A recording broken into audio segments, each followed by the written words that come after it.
Fellow Kenyans, let me ask this question. Why is it that Murkomen is feeling like he owns everybody? Like whatever he say, yani nataka asikizwe sana. Nauliza hivyo kwa sababu Murkomen is now attacking LSK president, that is Faith Odhiambo.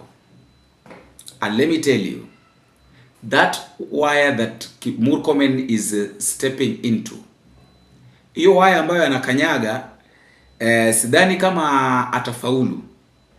Why? Because you and I must accept that LSK President Faith Odhiambo is loved by a lot of people because of what he stands for. Tell the Law Society of Kenya not to always be on the side of the criminals. They must be on the side of Kenyans. They must be on the side of preventing crimes in this county, in this region, and the Republic. Because there is no point for the Law Society of Kenya to spend a lot of energy to try to reduce the bail terms for suspected criminals who have properly been arrested and located in the scene. You know, burning properties and burning police station and burning courts. Those are terrorists that must have their day in court, and they must not get the assistance of any civilized person, let alone the Law Society of Kenya. I want to ask the courts not to be intimidated and to be partners with the National Police Service, to be partners with the security sector in trying to forestall a crisis in the country.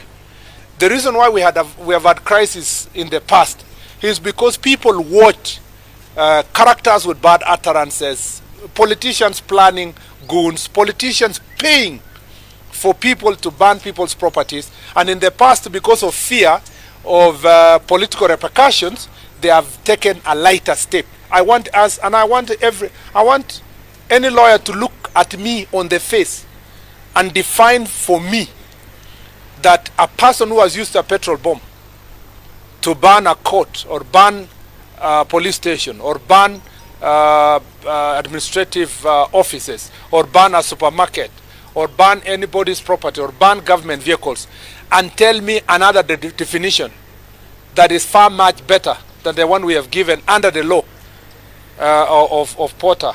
That is prevention of terrorism. Let me first say that on the question of terrorism, I saw the interview of the LSK president, and I was surprised that she was arrogating herself the position of a judge.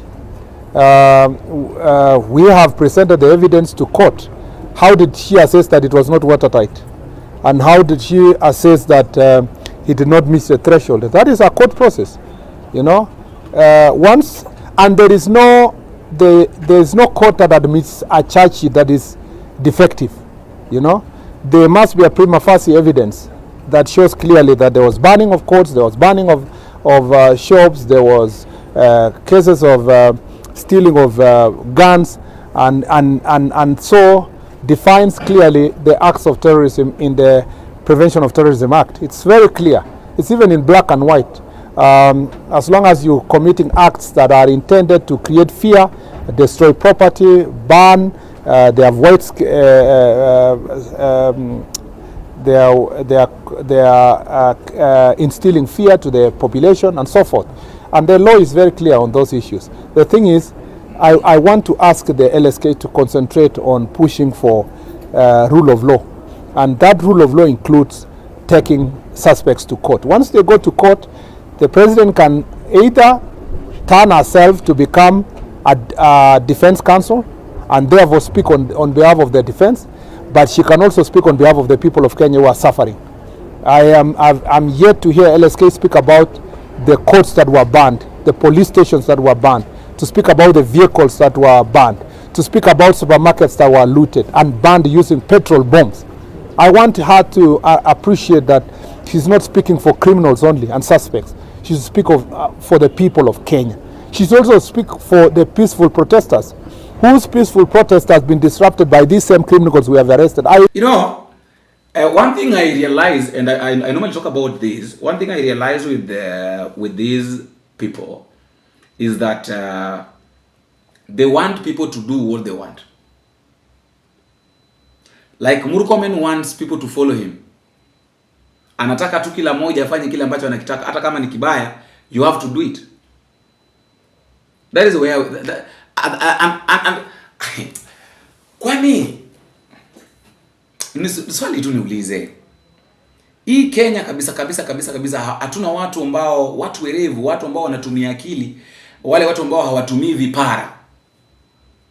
Because ukijaribu kuangalia hawa watu ni kama wanatumia vipara vyao kuwaza. They use their kipara to reason. Because tell me why Murkomen will just attack faith. Simply because faith is not saying what they expect or what they want.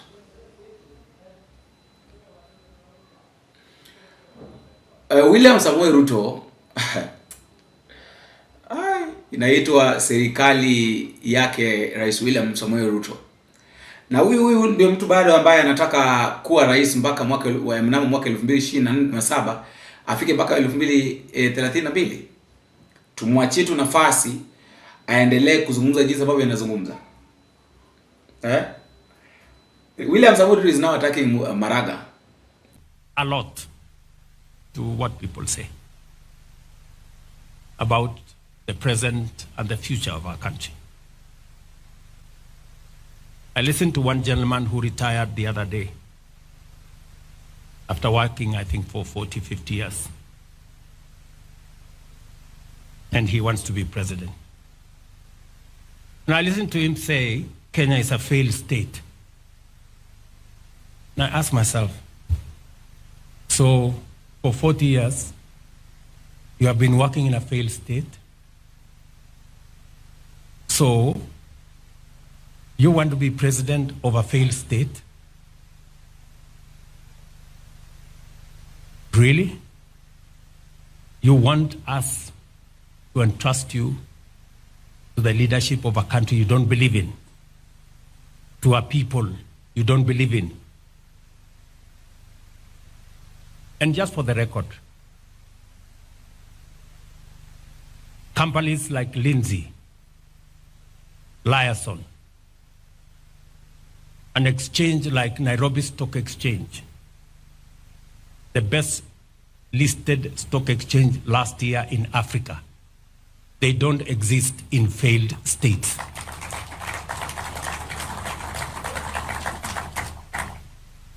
That, oh, Maraga this, oh, Maraga that, Maraga, oh, seriously. Why do we normally have these conversations? Why can't we just you guys, why can't we just do what Kenyans want? Why force us to have this kind of conversations, yet you know what you're supposed to do? You know what Kenyans need, you know what Kenyans want. Why can't we just do it peacefully instead of making us every now and then talking about what you cannot do? In fact, we are not talking, because you are the ones who drives us to talking about this thing. We gave you a chance to serve. You are not serving. You are defending yourself. Every day defending yourself. Every day defend. For how long will you keep on defending yourself? Okay, you have 2 years. Within these 2 years, within this span of 2 years, do you really think that you are going to do what is expected? That is the question. Do you really think that you're going to do what we think or what is to be done? After all, guys, that's just my thought, and that is all for now. Let me know what you think in the comment section, and please don't forget to drop me a comment and tell me what you think and where exactly you're watching this video from. Until we meet again, I have been your host, Boniface. Big.